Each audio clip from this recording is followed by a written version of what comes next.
bienvenidos de nuevo a Detrás de la Noticia en RT. Aquí estamos con un programa muy especial y nos encontramos en la Embajada de Ecuador en Londres. Está con nosotros el fundador de Wikileaks, Julian Assange. Bueno, muchísimas gracias, señor Assange, por estar con nosotros hoy en Detrás de la Noticia. Gracias. Bueno, en primer lugar, temas como ciberguerra, espionaje, monitoreo de información. Usted ha escrito bastante sobre estos temas y también la organización Wikileaks pues, ha expuesto el uso de estos mecanismos por parte del gobierno de Estados Unidos y sus aliados para avanzar más su poder y influencia en el mundo.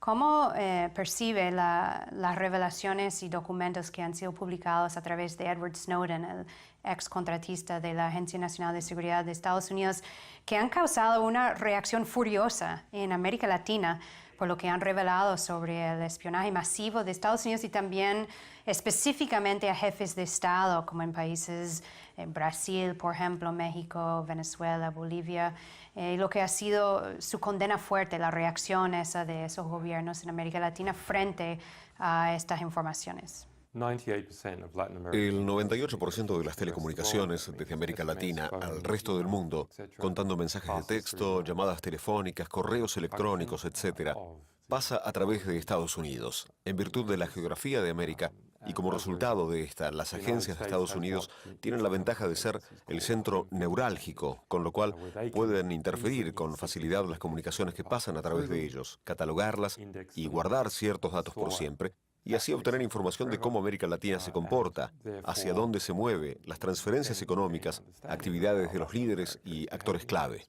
Eso permite a Estados Unidos predecir de alguna manera el comportamiento de los líderes e intereses latinoamericanos y también chantajear a cualquier persona importante. En América Latina casi todo el mundo puede ser chantajeado por Estados Unidos porque tiene acceso a sus archivos de telecomunicaciones que pasan por allí, al igual que otros datos obtenidos en América Latina, mediante la instalación de escuchas en la fibra óptica o equipamientos de vigilancia en embajadas y agencias de desarrollo, como aquellas que se descubrieron en Ecuador como resultado de las filtraciones realizadas por Edward Snowden.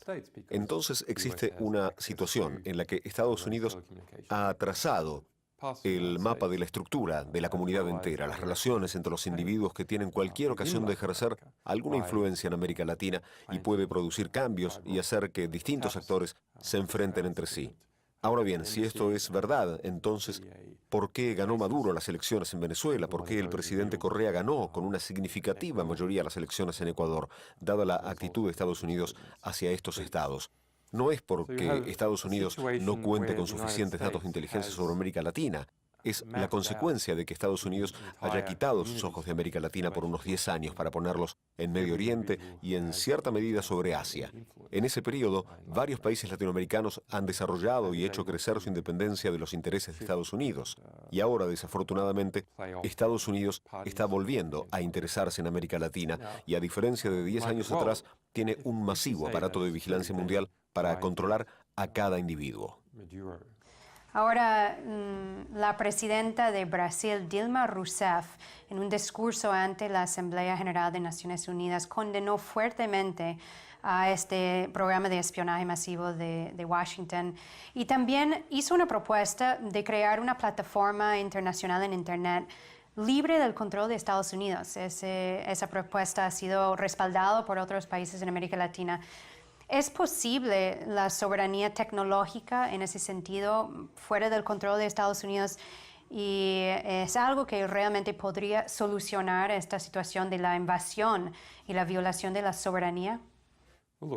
Así como la soberanía no tiene significado sin libertad de movimientos, no existe una soberanía significativa sin independencia económica y no hay soberanía si uno no tiene control de sus propias comunicaciones. Es la libertad de movimientos, la libertad de comunicaciones y la libertad de interacción económica lo que define a un Estado. Estados Unidos ha intentado agresivamente impedir el intercambio económico a través de la intervención y el control de SWIFT, Visa, Mastercard o el dinero enviado hacia América Latina mediante el Bank of America, e incluso entrando a los principales sistemas de computación de la región, que operan importantes segmentos del gobierno y los medios, Petrobras en Brasil y otros importantes intereses económicos, e interfiriendo la soberanía de las comunicaciones. Y de eso es de lo que se trata, ya sea una persona o una organización que sean parte de un Estado u otro, o de una parte de un Estado, y se puedan controlar sus movimientos, sus intercambios económicos o sus intercambios de telecomunicaciones. Estados Unidos se está apropiando de la interacción económica y la interacción en telecomunicaciones, y lo que queda es un cierto control de fuerza física en ese Estado. Incluso eso ha pasado en otros países, como lo hizo Estados Unidos, de extender la petición de extradición. El propio fiscal de Seguridad Nacional me está procesando a mí en base a eso. La petición de extradición se dio a conocer a Venezuela, a Bolivia, a Hong Kong, Islandia e Irlanda. Eso era para aprovecharse de las disposiciones de los tratados que forzaban a la policía y a los sistemas judiciales de otros países a obedecer a los intereses del gobierno de Estados Unidos. Así, al subordinar los sistemas políticos legislativos y las disposiciones de los tratados a otro gobierno, es una manera de controlar todas esas fuerzas. Y la teoría académica de lo que está pasando ahí lo llamamos ley justa, que significa usar las disposiciones internacionales de los acuerdos y las organizaciones multilaterales para conseguir las ganancias territoriales que normalmente se consiguen mediante guerras en lugar de hacerlo mediante la ley. Entonces, cuando vinculas esas actividades a las telecomunicaciones, los responsables de las políticas deben estar advertidos en Latinoamérica. No hay una soberanía efectiva sin la soberanía de los elementos necesarios: interacción económica, telecomunicaciones y los instrumentos de control policiales y judiciales. Esa es la idea que propuso Dilma de establecer una comisión reguladora internacional para Internet.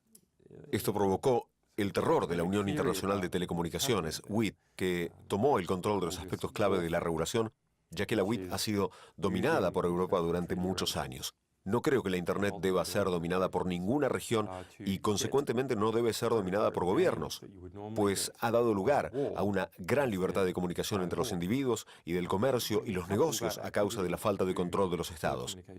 Algunas de las propuestas que se han hecho no son un mecanismo para dar a los brasileños una mayor libertad de intercepción, más bien son un mecanismo para darle al gobierno brasileño igual acceso a interceptar la información. Hay que tener mucho cuidado. Es una tendencia natural de los estados, por supuesto, que quieren aumentar su propio poder y están más interesados en aumentar el poder nacional más que estar preocupados por que aumente Estados Unidos su poder. Ahora, usted ha escrito y criticado bastante a Google, la empresa, un servicio muy común utilizado por todo el mundo, realmente. Usted ha dicho y ha acusado a Google de ser una extensión de la política exterior de Estados Unidos. A la vez, pues muchos jefes de Estado en América Latina, altos funcionarios y, bueno, una gran parte de la ciudadanía tienen cuentas en Gmail. Es un servicio muy común. ¿Puedes elaborar un poco sobre por qué considera a Google así tanto peligro para nuestra sociedad y entonces cuáles son las alternativas? Escribí acerca de ello en mi libro Cypherpunks y en algunos artículos recientes que reveían el libro del director ejecutivo de Google, The New Digital Age. En ese libro está muy claro lo que está pasando. Google se presenta a Washington como un visionario geopolítico que puede mostrarle el camino a seguir en América, en Asia o en Europa. Y es un trabajo bastante reaccionario con el respaldo previo de Henry Kissinger, Madeleine Albright, Tony Blair, Michael Hayden, exdirector de la CIA y la NSA, y el reconocimiento principal es para Henry Kissinger. Entonces, ¿de dónde viene eso? Eso viene del Google que nació en California como una gran parte de la cultura estudiantil en la Universidad de Stanford, y fue muy buena iniciativa de desarrollar servicios que el mundo pueda usar.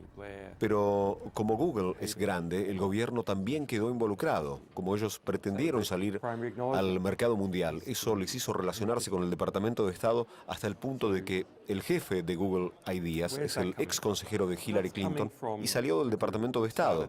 Estos estrechos lazos entre los jefes de Google y el Departamento de Estado los tenemos documentados en Wikileaks. Las publicaciones sobre Stratfor Explorer contienen cables que prueban vínculos entre las figuras clave del Departamento de Estado y Google.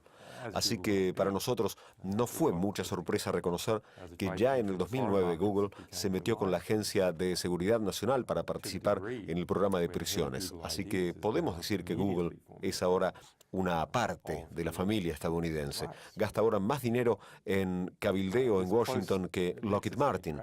En el libro Google se destaca que lo que Lockheed Martin era para el siglo XX, para el siglo XXI serán las compañías de alta tecnología. De hecho, esto es una forma bastante fuerte de neoimperialismo.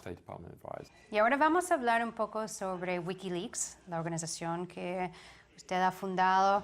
Pues han publicado cientos de miles de documentos clasificados de agencias de Estados Unidos, entre otras potencias. Ha tenido un impacto importante a nivel mundial y a la vez pues ha caído bajo fuerte ataque por parte del gobierno de Estados Unidos. Siguen publicando documentos, pero ¿cómo sigue funcionando bajo estos ataques si los ataques siguen y cuáles son los planes para Wikileaks en el futuro? Los ataques continúan. Todo esto comenzó en el 2010. El Pentágono dio una rueda de prensa pública de 40 minutos. Durante la rueda de prensa, esta organización nos demandó a nosotros y personalmente a mí que destruyéramos todos nuestros materiales publicados en relación al gobierno de Estados Unidos y también todo aquello que pensamos publicar en el futuro y que dejáramos de colaborar con los delatores del ejército estadounidense. O, de lo contrario, nos iban a obligar a hacerlo. A lo que nosotros respondimos que no íbamos a hacerlo. Somos editores y hemos prometido a nuestras fuentes y a nuestro público publicar materiales con toda transparencia. El gobierno de Estados Unidos ha estado involucrado en una larga guerra contra Wikileaks que aún continúa. Esto comenzó como una investigación de todo el gobierno, incluyendo las 12 diferentes agencias estadounidenses, entre ellas la CIA. Ha sido públicamente declarada como el gran jurado contra Wikileaks, una investigación que continuará hasta el 23 de agosto. La situación en la que estamos es que la supuesta fuente importante de Wikileaks, Bradley Manning, fue sentenciado a 35 años. Es una victoria táctica, créase o no, de su equipo de defensa, porque el gobierno de Estados Unidos exigía para él una cadena perpetua sin libertad condicional. Probablemente como resultado de la intervención del caso de Edward Snowden, y sabemos que es una realidad, el sentimiento en Washington con respecto a Wikileaks es cada vez más adverso. Pero nuestra organización continúa haciendo publicaciones, continúa luchando en los tribunales, donde intervenimos muchas veces. En el caso de Bradley Manning tuvimos una serie de juicios victoriosos contra el bloqueo bancario. Es interesante el hecho de que en todos los juicios en los que fue involucrado Wikileaks hubo victorias significativas en el Parlamento Europeo, donde conseguimos impulsar la legislación destinada a parar el bloqueo bancario. Es un bloqueo similar al que están pasando en Cuba. En relación a los bloqueos financieros y a la libertad de la interacción económica, es el derecho soberano de cada Estado. Me refiero al derecho de cada Estado a la interacción económica. La Internet significa la fusión de la interacción económica y la comunicación. Cuando Estados Unidos quiere interceptar o supervisar la interacción económica entre las empresas y la gente, hace que se pare la Internet. Esto empeora cada vez más. Si usted quiere bloquear el intercambio económico de un banco, ha de bloquear sus telecomunicaciones.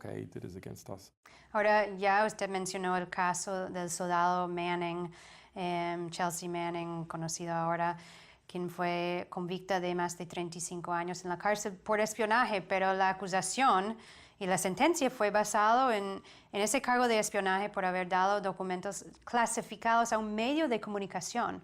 ¿Qué significa eso entonces para el periodismo, para medios de comunicación, si son tratados como enemigos? Porque, bueno, así ha sido aplicado la ley de espionaje. Si son tratados como enemigos, pues esto no pone en peligro entonces el periodismo. ¿Y qué significa eso entonces para el trabajo de denunciantes y de periodistas también? Y eso forma parte del excepcionalismo de que tanto defendió el presidente Barack Obama en su discurso recién ante la Asamblea General de Naciones Unidas. Mire, cuando un presidente habla sobre excepcionalidad, ¿qué es lo que trata de decir? Se trata de que no se le aplican las reglas del comportamiento civilizado tanto en el caso de invadir a otro país o abusar de la ley en su propio territorio. Respecto a la forma en la cual Barack Obama usa la ley de espionaje contra los supuestos informantes de los periodistas y contra los periodistas, es algo nuevo. Es muy importante que la gente entienda que no se trata de un pequeño desvío, sino de un cambio radical. Barack Obama ha procesado a más gente según el acta de espionaje, más informantes de los periodistas que todos los anteriores presidentes juntos desde 1917.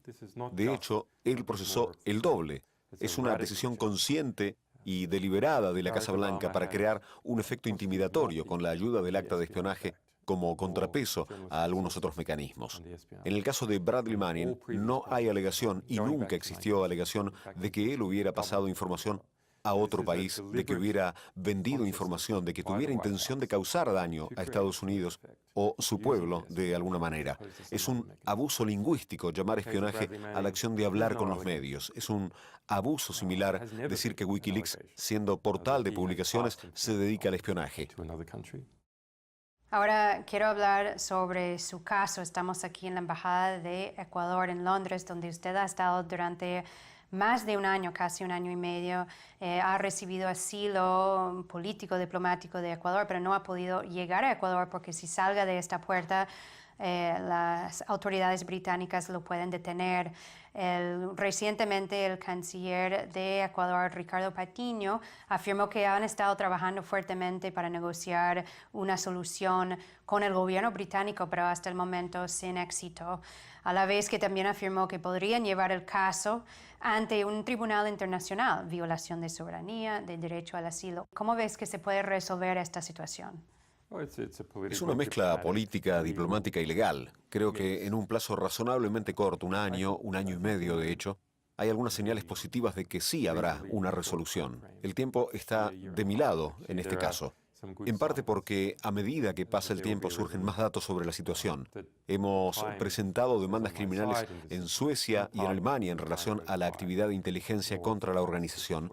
Por eso creo que la posición de algunos de los involucrados se hace cada vez más inalcanzable con el paso del tiempo. Hemos visto, por ejemplo, hasta al Lord Conservador, al alcalde de Londres, Boris Johnson, denunciar el gasto en la policía que me espía fuera de esta embajada y decir que el dinero que ahora supera 10 millones de dólares debería gastarse en la policía de primera línea, el trabajo policial propio, en vez de custodiar esta embajada. Ahora ambos, su persona, además de Edward Snowden, han recibido asilo, en su caso en Ecuador, en el caso de Snowden, ofertas de asilo en Venezuela, en Bolivia, también en Nicaragua, y ha recibido asilo temporal en Rusia, que ustedes a través de Wikileaks lo ayudaron a llegar ahí a obtener ese asilo. Pues en países latinoamericanos que tradicionalmente en el concepto del poder pues son países con menos poder y también considerados países, naciones en desarrollo, ¿cómo ha recibido el hecho de que han sido estos países latinoamericanos que han tenido la valentía de desafiar el poder de Estados Unidos y de apoyar a ustedes?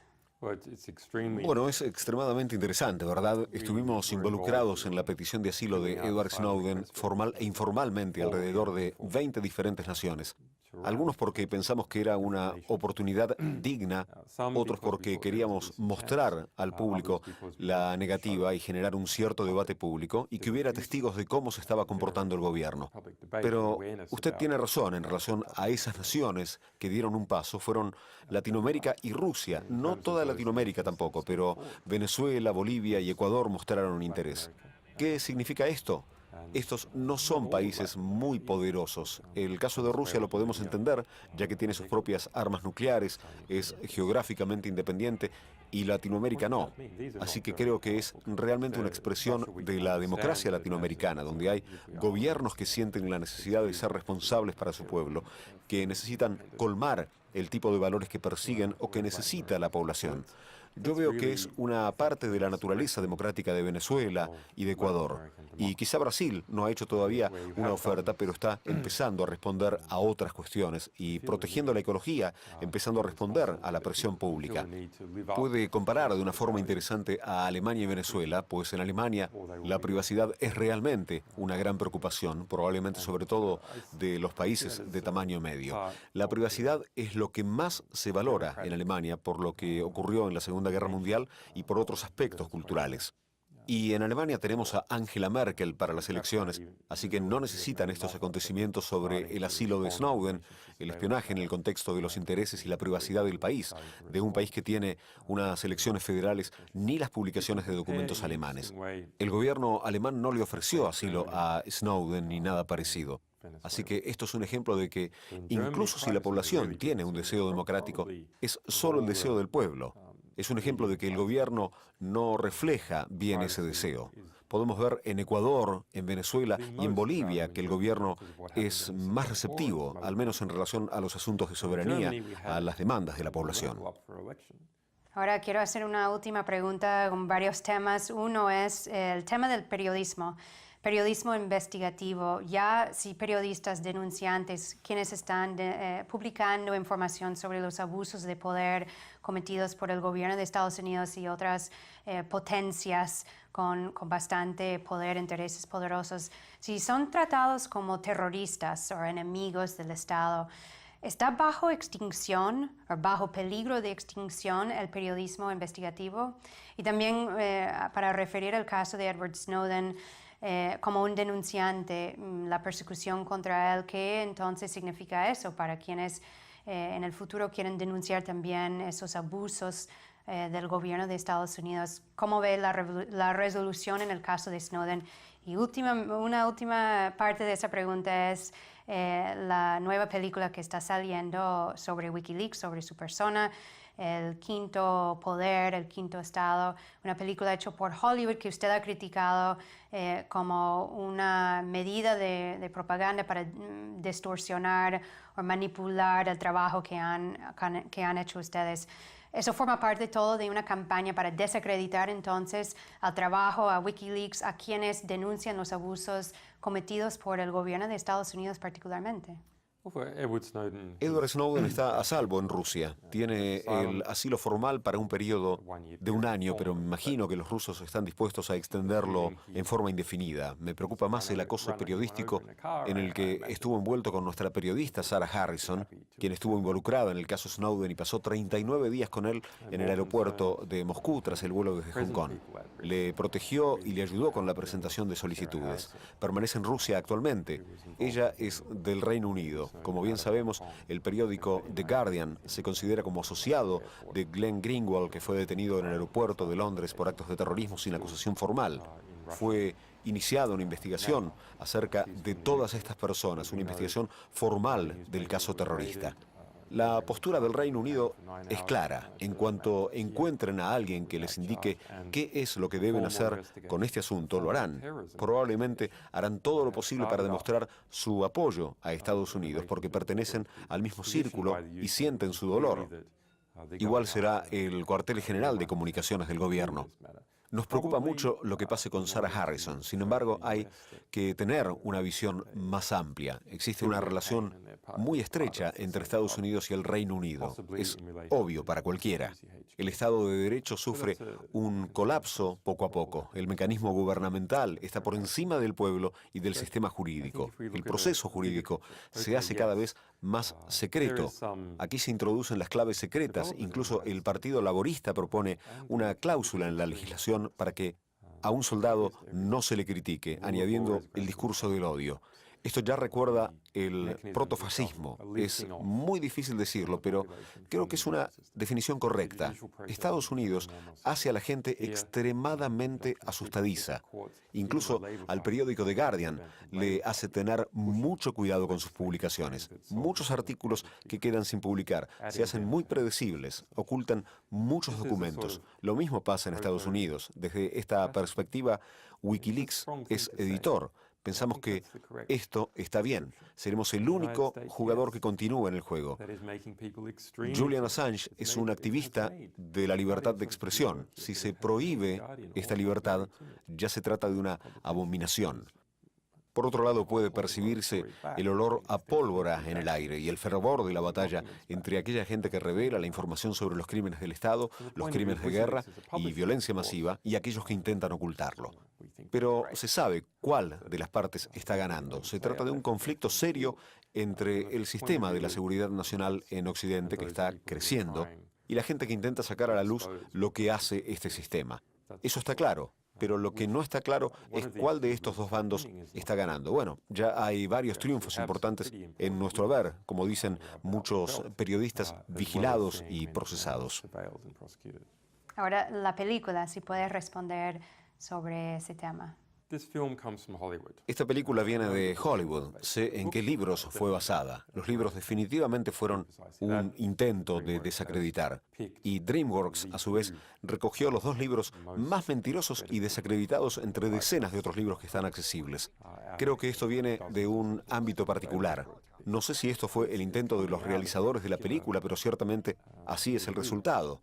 Bueno, las reseñas a la película han sido bastante regulares. Creo que con la información que publicamos sobre esto logramos demostrar con éxito que no se trata de la historia fidedigna.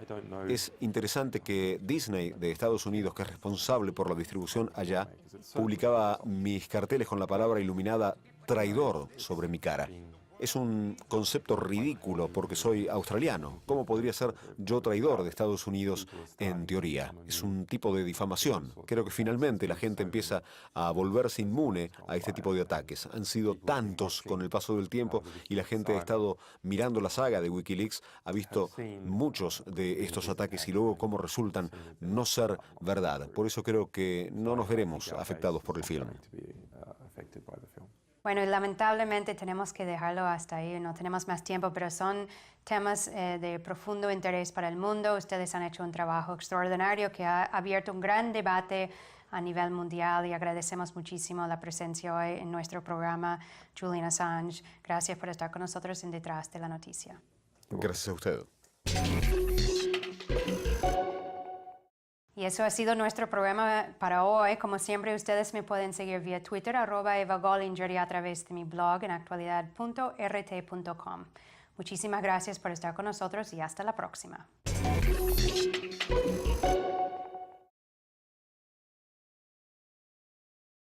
A jefes de Estado, como en países Brasil, por ejemplo, México, Venezuela, Bolivia, lo que ha sido su condena fuerte, la reacción esa de esos gobiernos en América Latina frente a estas informaciones. El 98% de las telecomunicaciones desde América Latina al resto del mundo, contando mensajes de texto, llamadas telefónicas, correos electrónicos, etc., pasa a través de Estados Unidos. En virtud de la geografía de América y como resultado de esta, las agencias de Estados Unidos tienen la ventaja de ser el centro neurálgico, con lo cual pueden interferir con facilidad las comunicaciones.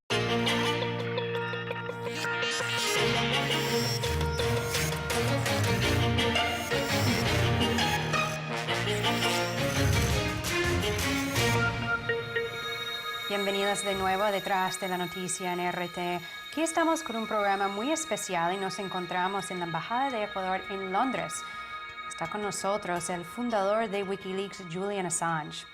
Bueno, muchísimas gracias, señor Assange, por estar con nosotros hoy en Detrás de la Noticia. Gracias. Bueno, en primer lugar, temas como ciberguerra, espionaje, monitoreo de información que pasan a través de ellos, catalogarlas y guardar ciertos datos por siempre, y así obtener información de cómo América Latina se comporta, hacia dónde se mueve, las transferencias económicas, actividades de los líderes y actores clave. Eso permite a Estados Unidos predecir de alguna manera el comportamiento de los líderes e intereses latinoamericanos y también chantajear a cualquier persona importante. En América Latina casi todo el mundo puede ser chantajeado por Estados Unidos porque tiene acceso a sus archivos de telecomunicaciones que pasan por allí, al igual que otros datos obtenidos en América Latina, mediante la instalación de escuchas en la fibra óptica o equipamientos de vigilancia en embajadas y agencias de desarrollo, como aquellas que se descubrieron en Ecuador como resultado de las filtraciones realizadas por Edward Snowden. Entonces existe una situación en la que Estados Unidos ha trazado el mapa de la estructura de la comunidad entera, las relaciones entre los individuos que tienen cualquier ocasión de ejercer alguna influencia en América Latina y puede producir cambios y hacer que distintos actores se enfrenten entre sí. Ahora bien, si esto es verdad, entonces, ¿por qué ganó Maduro las elecciones en Venezuela? ¿Por qué el presidente Correa ganó con una significativa mayoría las elecciones en Ecuador, dada la actitud de Estados Unidos hacia estos estados? Usted ha escrito bastante sobre estos temas y también la organización Wikileaks pues, ha expuesto el uso de estos mecanismos por parte del gobierno de Estados Unidos y sus aliados para avanzar más su poder y influencia en el mundo. ¿Cómo percibe las revelaciones y documentos que han sido publicados a través de Edward Snowden, el ex contratista de la Agencia Nacional de Seguridad de Estados Unidos, que han causado una reacción furiosa en América Latina por lo que han revelado sobre el espionaje masivo de Estados Unidos y también específicamente